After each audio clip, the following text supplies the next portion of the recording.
Place. Yeah. Janet. What is your name, please? What's your name? Isha. Keisha. Welcome you in Jesus' name. Anyone else? Keisha for the first time. Let's welcome her in Jesus' name. This is a family fellowship. We are free people. We are liberated by the Lord Jesus. You will feel quite at home, all right? Praise the Lord. Thank you, Jesus. You know, one of the things that we need to see in Jesus, the Lord Jesus Christ, He is the righteous judge. He is the righteous judge. As a matter of fact, who gave the law to the Israelites? God. Who gave the prophets the rights to speak or the words to speak? It was God. The God of Abraham, Isaac, and Jacob. The Lord God of Israel. He gave the law through Moses and others. He spoke through the prophets. It's actually the Spirit of God came upon them. God spoke the word, that was Jesus. All these three were involved in the creation, in the running of this whole world as the sovereign God. So God gave the law, God gave the prophecies, God also gave the Psalms. In other words, God spoke through the legal part of the gospel, the Bible, the prophetic word of the Bible, and also the Psalms. God spoke through the psalmist. When David saw, he said, I saw the Lord. I saw the Lord. And the Lord said to my Lord. When he saw the God of Abraham and Isaac, then he turned around. He saw the same God of Abraham and Isaac. This Lord. Who is this Lord? The Lord Jesus Christ. So when you see here, the same God, the Lord God of Israel, and the same Lord God of Israel, if you see here, is the Lord God Jesus Christ. That is why we always say the Lord God Jesus Christ. Because it's very, very important when we say, I believe in the Lord Jesus Christ. Because you may be talking to your mom and, oh, do you believe in Jesus? Of course we believe in Jesus. Are you a Christian? Yes, I'm a Christian. Ask Sandy how they talk to her. You talk to those who have come out of Jehovah's Witnesses group. I was one of them. Do you believe in God? And of course we believe in Jehovah. Do you believe in Jesus? Yes, He is His Son. Oh, are you a Christian? Yes, you are a Christian. That is the way false teachers come and they deceive people. We have to be alert, those who know Jesus as the Lord God of the universe. He is the one who gave the law. He is the one who spoke through the prophets. He is the one who appeared to Abraham. He is the one who did all that. He appeared to David. We need to make this distinction that we believe in a triune God, although He is the one and the only God. He is the triune God. So in the Old Testament, Jesus appeared like Melchizedek. He appeared or He presented Himself as the Yahweh. What does the Yahweh mean? Jehovah. Yehovah. So when you talk to the Jehovah Witnesses, see Jehovah Witnesses, Jehovah.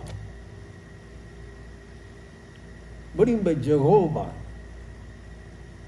the Lord God, the Jews called him Yehovah. And then later on it came down to Yehoshua, Joshua. And then it came down to Yeshua, Jesus, Yeshua. So when he says Jehovah, Yahshua, not the man Joshua. Yahshua means Savior. Yeshua means the Lord Jesus Christ. So we have to make sure to know these distinctly. Each name has a distinction. So when you are talking to a Jehovah Witness, the moment I have led many Jehovah Witnesses to Jesus, and when you present them, Jesus is the Lord God Jesus.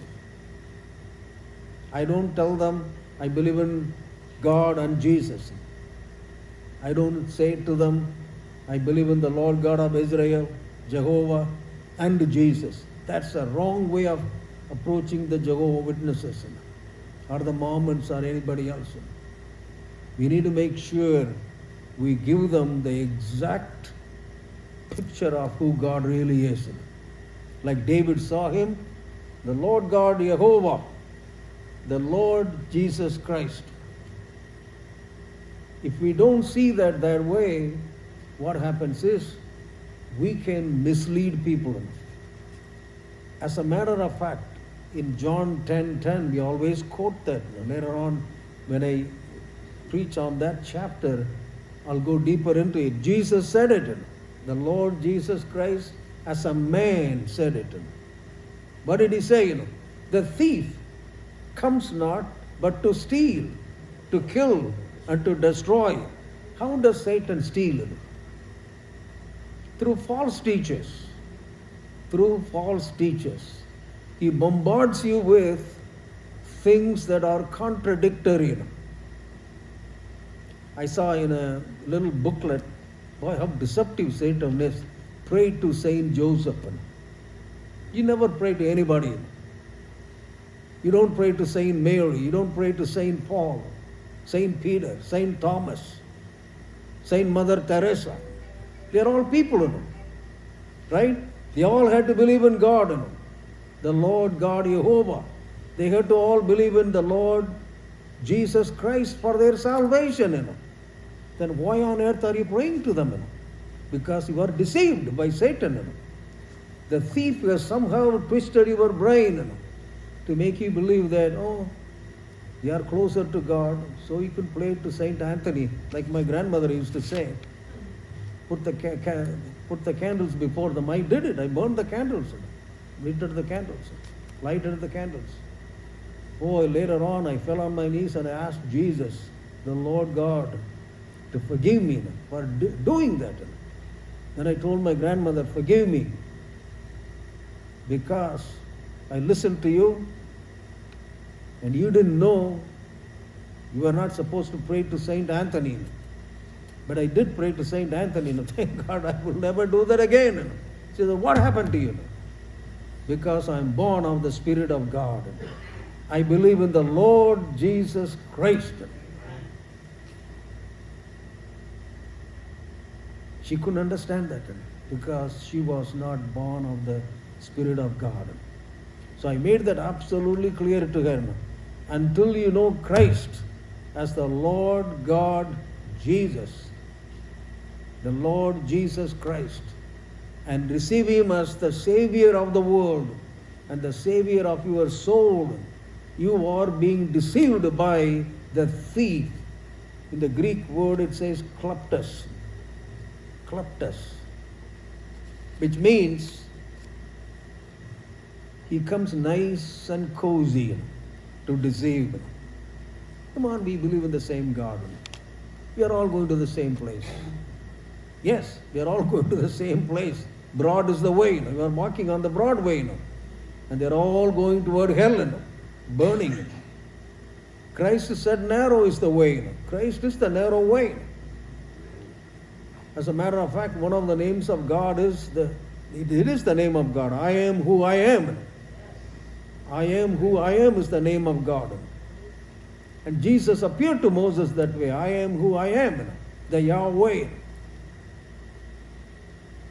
And Satan tries to steal people in believing the word of God. You don't have to go to church. You can listen on the radio. You could listen on the TV. The minister can come and talk to you if he wants, right where you are. A lot of ministers are doing that. And he somehow connects people to say all that. You don't need to fellowship in this day and age, you know what I mean? Everywhere it's coronavirus. You take the precautions, wear the mask, take the shots. If you are healthy, you don't have to, as they say, and so on and so forth. So make your own intelligent decision to do what is the right thing to do to safeguard yourself and somebody else. That's the right thing to do, right? So whatever you think is the best thing to do in your best interest for your own best health, do the right thing in the sight of God. And God will take care of it. That's why we believe whether or not you take the shots, that's secondary. The primary thing is no plague shall come nigh your dwelling. No plague will come to your house. Why? Because Jesus has his hands upon you. And you are born of the Spirit of God. So other things are all secondary and they are needed. So Satan is the one who deceives surreptitiously, cunningly, craftily, deceives you. That is the word kleptos. But if you just put the K out, if you take that K off, then it becomes leptos, which means Satan is a robber. He is trying to attack you. How? To kill him, to destroy. Give me the money. Otherwise, your life is on the line, man. Give me the wallet. Otherwise, you are going to die. And that is very, very important. We have to believe what things are. Are you going to leave? Okay, I wanted to speak to you at the end if you can, right? Okay. God is a good God. Amen. God is a good God. Satan is a deceiver. Sometimes he speaks through ministers at the pulpit. If they don't preach from God's word and give their opinion, don't listen to opinions, including my own opinion. I quote the scripture, John 10:10, go look for it. The thief does not come but for these three reasons. To steal as a thief, to kill as a robber, and destroy as a destroyer. Three big names for Satan. Deceiver, stealer, and a destroyer. And he's also an accuser. He accuses you. He's the accuser of the brethren. He's also called the old serpent. Jesus knew Satan because he is the one who kicked him. Get out of here. And he said, I saw Satan, I beheld Satan fall down from heaven. He was called Lucifer at that time. Isaiah 11th chapter, read them, 11 to 14. He was the son of the morning, He was Lucifer, bright and glorious creature. He was a song, he was a singer. The best singer he could see, a musician. Now he knows how to deceive people with the music. Bad music, people can listen. And it comes through some of the most beautiful actresses and beautiful people. They can watch and see and listen to. So Satan deceives. And later on, his objective is to kill him. That is why the Lord God gave the law, the prophecies through the prophets, and the psalms through the psalmists to believe.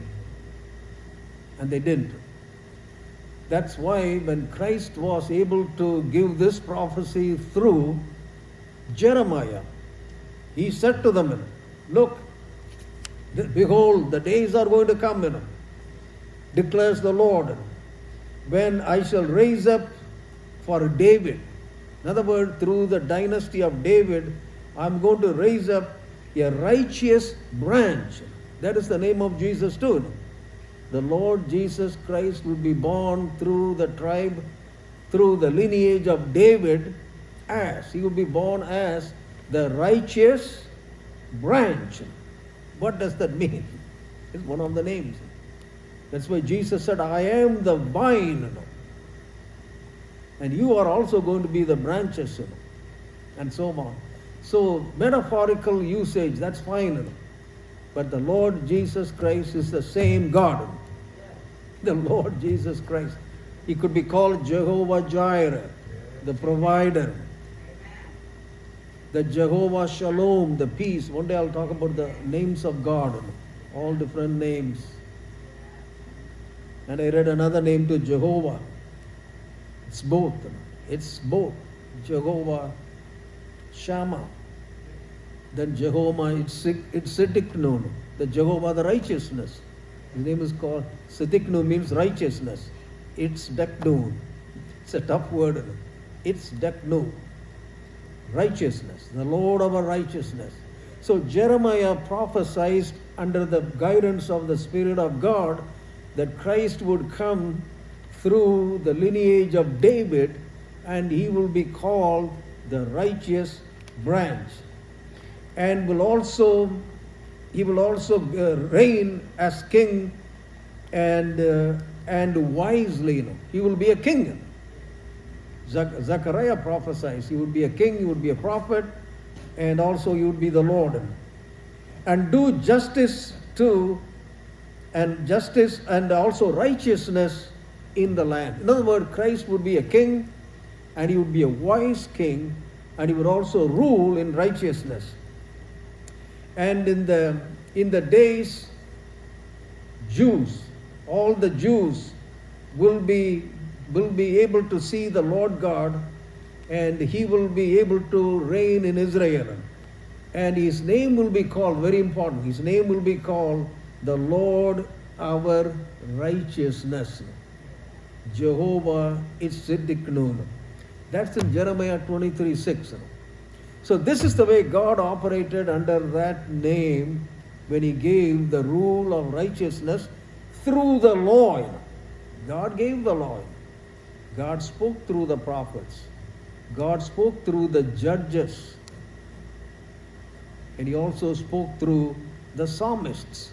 When Moses encountered the Lord Jehovah, God spoke to him, hey, look, I know you have kicked yourself out of Egypt. 40 years you were there as the prince. Now you are in the wilderness for 40 years. Now you are 80 years old.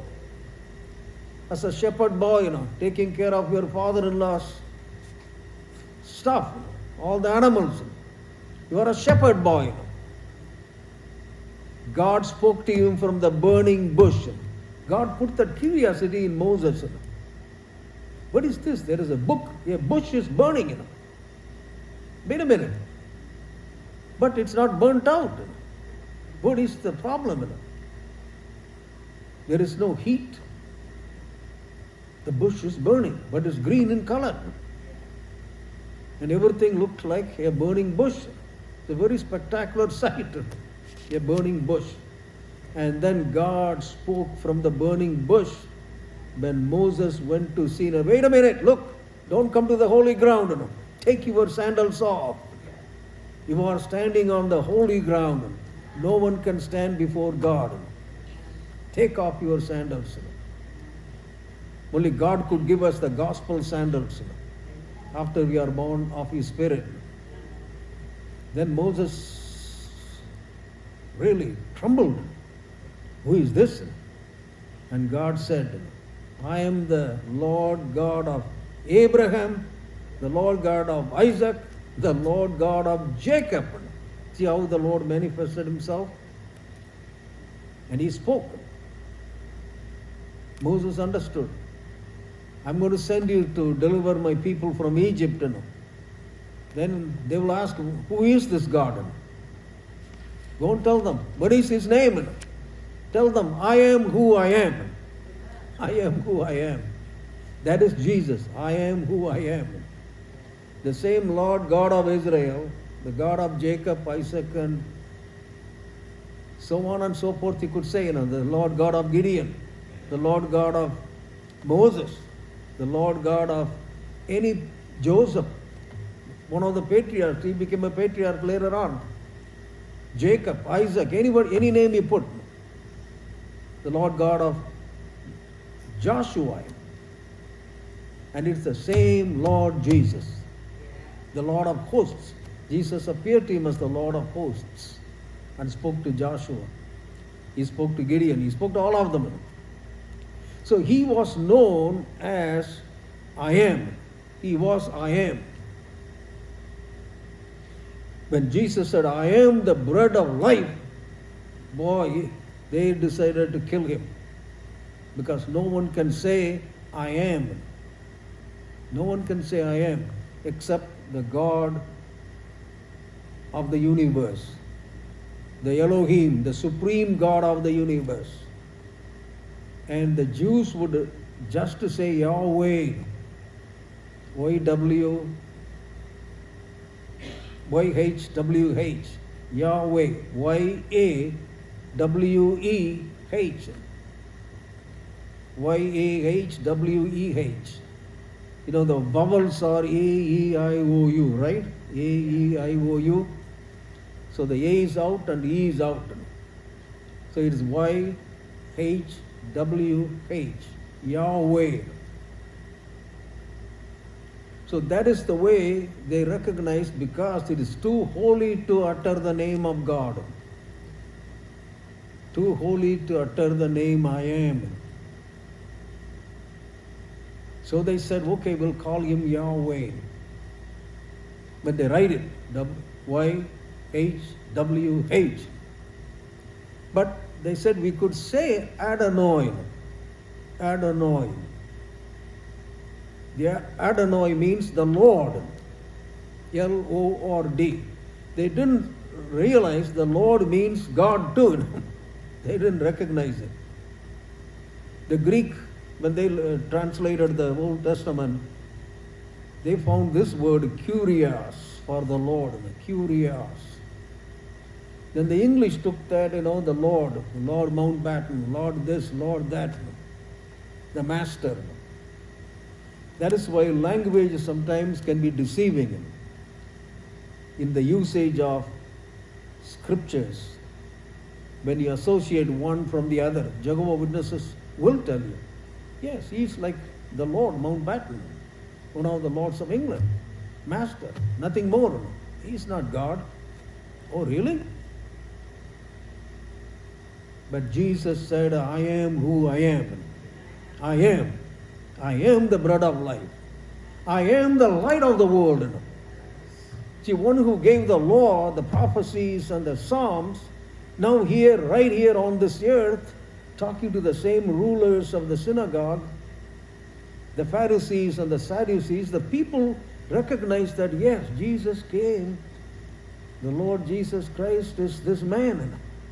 Although born of the carpenter and Mary the wife, he was born of the Virgin Mary. Yes, he came through the tribe of Judah, but he was born of the lineage of David. Yes, the prophet talked about it. So there were Jews who believed in Christ as the Lord God of Israel, the Lord Jesus Christ. But there were others, they didn't want to believe in him. They want to contradict him. Everything he said, contradicting him. And then they wanted to accuse him like Satan would be doing it, accuser of the brethren. So Christ had to endure every one of these diabolic activities of Satan through the religious leaders, the stone-throwing crowd, and so many other things. So the Pharisees devised a plot. We are going to do something different. We are going to catch him off guard. We know Moses had already said, if there is an adulterous lady, you could stone her to death. So they were looking for a woman, and they caught her in the very act, and they brought her before Jesus. Jesus. They wanted to accuse him. They wanted to criticize him. So here is a cynical Jewish group, Pharisees and the Sadducees, the religious leaders, doesn't matter who they are. They wanted to accuse Jesus. The Lord Jesus Christ, now in the human form. What do you say, Rabbi? What do you? Moses told us to stone such people. What do you say? So all along the Jews had known about the handwriting on the wall. It happened to Belshazzar, one of the pharaohs, and all the others. God had a writing on the wall for them. In one case, he wrote it. God himself wrote it on the wall. Today, Belshazzar, you are going to be gone. You won't be alive. Who wrote that hands? God wrote it. Jesus wrote it. God wrote it through the Spirit. Now, the Pharisees are encountering Jesus. What do you have to say? Jesus didn't pay any attention to it. So here are the accusers here, trying to catch me by my word. Jesus said nothing. Sometimes the answer should be nothing. Now Jesus didn't want to write on the hand. They knew that he couldn't write on the wall. The only place Jesus could write was on the ground. So now they are able to see the handwriting on the ground. Handwriting on the ground. Handwriting on the ground. What did Jesus write? Boy, you leave it to theologians. I would say he wrote something. Adulterer. So one of the senior most person there, convicted by his own conscience. Yes, I am an adulterer. And Jesus is telling, he who is without a stone, throw the first rock. So one of the elderly gentlemen, yes, I am an adulterer. I am a religious man, but I am an adulterer. He dropped the rock, off he went. Then Jesus wrote again. He must have been a robber, or a thief, or a gambler. Whatever that case may be.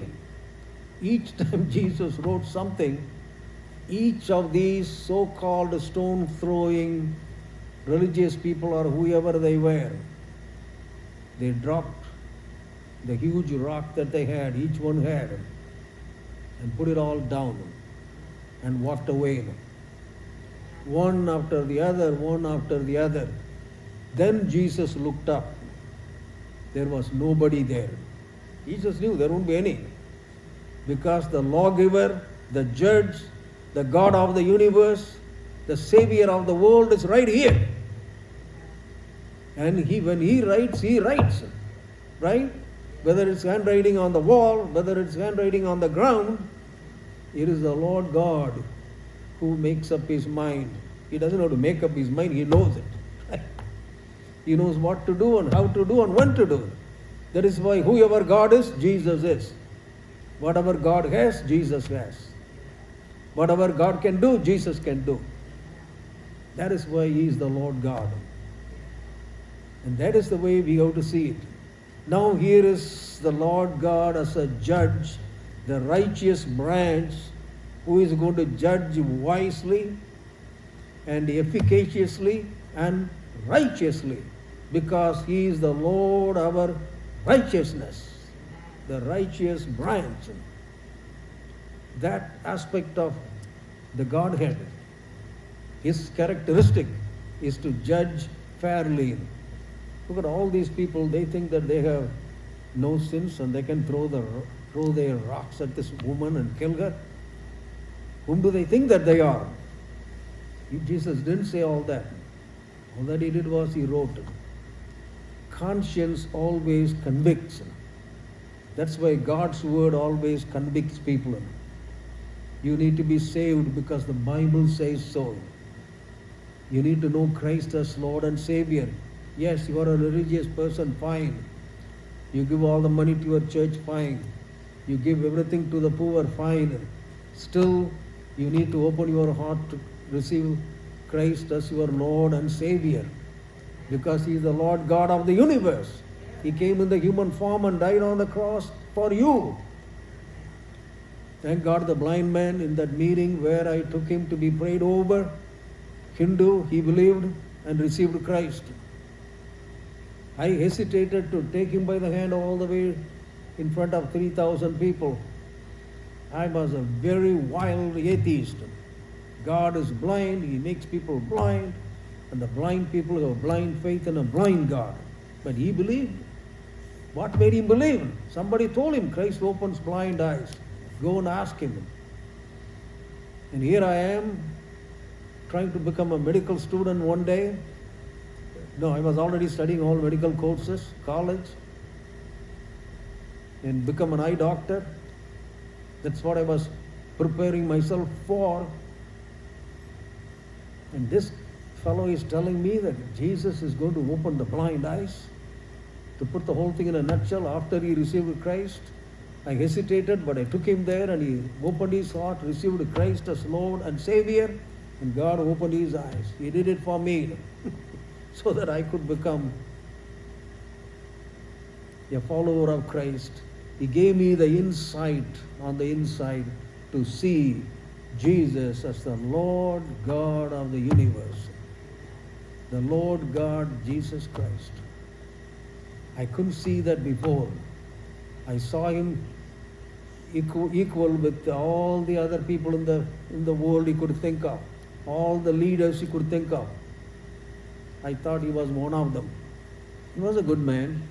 Bad people caught hold of him and put him on the cross and got rid of him. He couldn't save himself, I thought. He couldn't defend himself. Napoleon was able to defend himself, but for some reason, this good person, Jesus, couldn't defend himself. That's the way I thought. But I never knew that Jesus rose from the dead.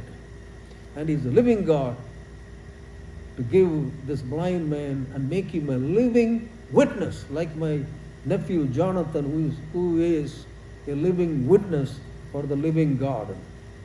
After 4 years, exactly on June 18th, that was his death bell was ringing when the operation was done in Bangalore, India.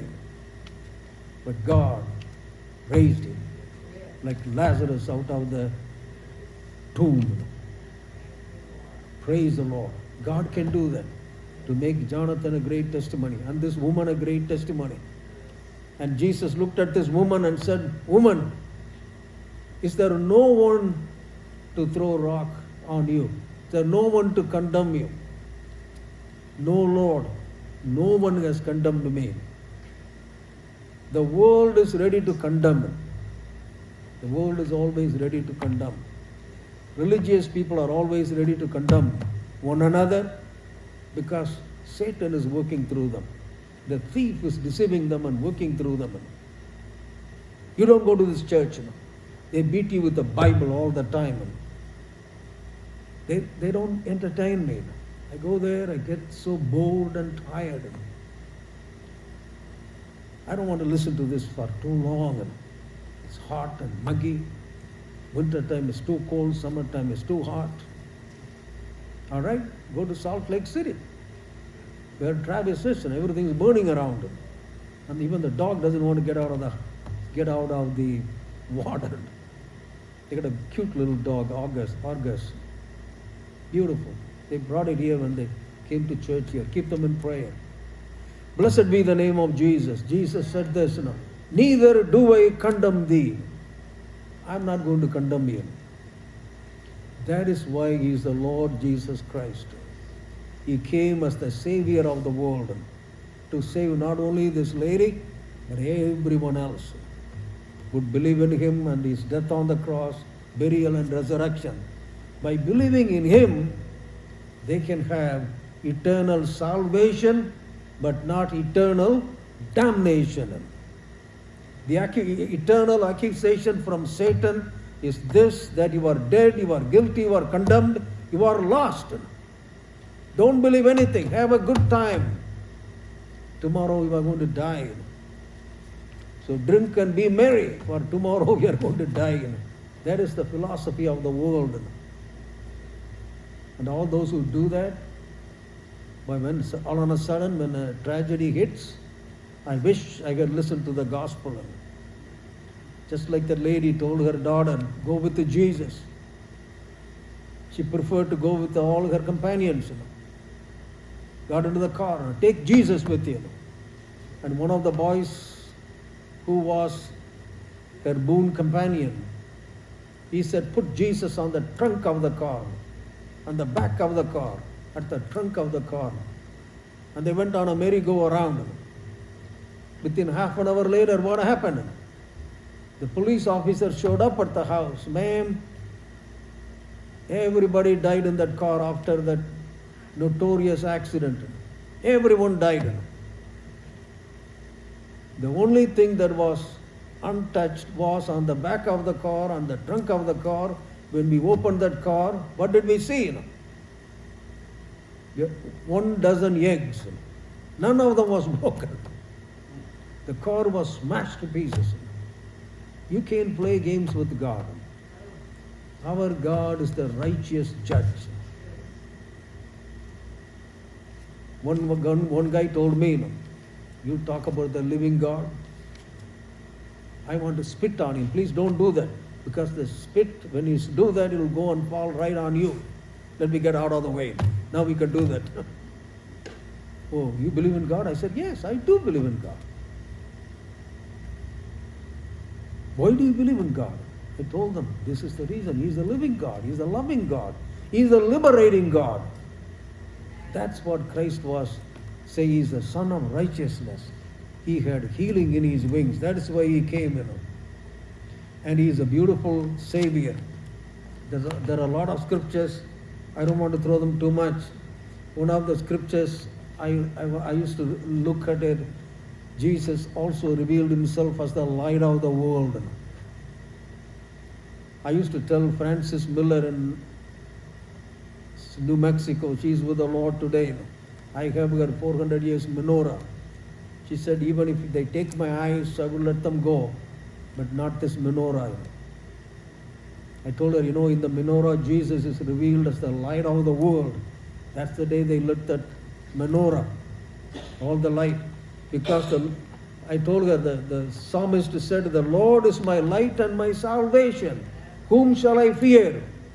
The Lord is the strength of my salvation. Whom shall I be afraid? He is the strength of my life. He is the light of my salvation. Psalm 21:1.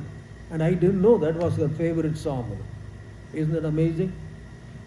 Christ revealed himself in that psalm. 27:1. I believe one of the disciples on the road to Emmaus must have heard that. They knew that. But here, they wanted to contradict Jesus. Malachi 4:2 talks about it. Oh, God is going to come with his punishment one of these days. Later on, after the tribulation, 1,000-year reign, everything is going to happen. They will all go to the wrong place. God doesn't want to send anybody to hell. They choose their own destiny. They say, choose your destiny. That's what they do. The bad destiny is go to hell. The good destiny is go to heaven with Christ. So, the bad choice can lead you to where you are willing to go. But the good choice unto you, God will appear how? With his name. Those who fear his name, those who fear my name, the Son of righteousness will rise with the healing in his wings. Wow, what a scripture. Jesus is the Son of righteousness, appearing with the healing in his wings. Isaiah 60 and 1 and so on. Arise, shine, for you the light has come. Arise, shine, for the light, Jesus, the light of the world, has come. For the glory of the Lord is risen upon you. Wow. The Lord will shine through you. The Lord will rise upon you with glory. The glory will appear to you. Lots of scriptures, For the Lord is my shield, the sun and the shield. I think that's in Psalm 82. You can look up for all those scriptures. But the most beautiful thing is even Zechariah talks about that. You will come as a living light and also the living water. Zechariah 14, I read them. The best is, everything is the best. What Jesus did when he appeared before Moses. I am who I am. Now let's take a quick look at John 8. I'm just going to read it. You've already heard the sermon. I'm going to preach again. Let's read the Gospel of John 8 chapter. That's what we are going to see. The Gospel of John 8th chapter. In a couple of minutes I'll finish this. Then you could go home and have iced tea or whatever. But Jesus went to the Mount of Olives. Now early in the morning, he came again into the temple, and all the people came to him, and he heard, and he sat down and taught them. Then the scribes and the Pharisees, the writers and the Pharisees, brought to him a woman caught in adultery. And when they had set her in the midst, they brought her right before him. They said to him, Teacher, this woman was caught in adultery in the very act. Very important. We didn't hear from hearsay or so on. We caught her when she was committing the sin. Now, Moses in the law commanded us that such should be stoned. What do you say? It's in the Old Testament there. Then they said, testing him, they wanted to accuse him, that they might have something of which to accuse him. It's a spirit of Satan. These are Pharisees and the writers of the law, the writers of the scriptures. Jesus stooped down and wrote on the ground. That is the writing, not on the wall, writing on the ground. With his finger. Jesus wrote with his finger. The same finger that used on the wall. Balthasar saw that. And wrote on the ground with his finger as though he did not hear. Jesus was a man. He knew what he was doing. As though he didn't hear what was going on. They were repeatedly, pestilentially bothering him. And then when they continued asking him, in other words, harassing him, they caught him. Because Moses said, you got to stone such people. What are you going to say? You stone him. He didn't say that. He who is without sin among you, let him throw a stone at her first. The first person without sin, throw the first rock. And again he stooped down and wrote on the ground. You can imagine anything you want. He wrote about the person's sin. Then those who heard it, being convicted by their own conscience, went out one by one, beginning with the oldest, even to the last. See, the oldest man has been a sinner all his life, committing sins of every kind. And one was the most important one. Christ wrote, oh, yeah, that's me. Oh, that's me, that's me, that's me. Beginning with the oldest, everyone. And Jesus was left alone, and the woman was standing in the midst. When Jesus had raised himself and saw no one but the woman, he said to her, Woman, where are those accusers of yours? Has no one condemned you? She said, No one, Lord. Neither do I condemn you. Jesus said to her, Neither do I condemn you. Go and sin no more. That is the stand Jesus has. I am not going to condemn here. Christ came not to condemn, but to save. Then Jesus spoke to them again, saying, I am the light of the world. He who follows me shall not walk in darkness, but have the light of life. This is the second I am we saw it. The first one being, I am the bread of life. Now he is saying, I am the light of the world. Why, just think over this one scripture all your lifetime. I have used this scripture more than 30 years. Led more than 3,000 people. This scripture is the major scripture I would tell them. If you make up your mind today, you follow Jesus, you will have the light of life. Life is one metaphor, light is another metaphor. These two are the most vital things in life. Life, without life, you are dead. Like John and Joe would always say, Jesus woke me up in the morning, right? If you didn't wake up, you are dead. Jesus is the life. And if you can't see, you won't be able to drive. Right? You can't come here. You will be home or somebody else here to bring you. You need the light. Two powerful images or metaphors. Jesus said, I am the light of the world. In other words, I am that Yahweh, Moses, I revealed myself to. I am. This is the second I am. That's why they were now writing their own handwriting on the wall. Hey, you are doomed. We are going to kill you. But they didn't know God had his own handwriting. I'm going to rise again. Then what are you going to do? You can't kill me. I am giving my own life for everybody. Let's go to the Lord in prayer. Jesus gave his life for you and for me. He is the light of the world. All those who are watching on the television or on Facebook or YouTube, wherever, whichever part of the world, Jesus is talking to you. I am the light of the world. He who follows me shall not walk in darkness, but shall have the light of life. Christ came to die for everyone. If you do not know him, you are dead, guilty, and condemned already. But Christ is not here to condemn you. The Lord Jesus Christ, God Almighty, came in the form God incarnate. He came as a man, and he lived without any sin, took all the sins of the world, all the sicknesses on his own body, so that you can be saved, you can be healed today. If you have any problem in your life, Christ can deliver you. Sin in your life, he can save you. Sickness in your life, he can heal you. Open yourself to him today. Ask him, Lord, I am a sinner. Come into my heart. I receive you as my Lord and Savior. I repent of my sins. Forgive me. I surrender myself. I take the free gift of salvation. Lord, I commit all my problems I have, my sickness I have. Give it to Jesus. He already bore it on the cross.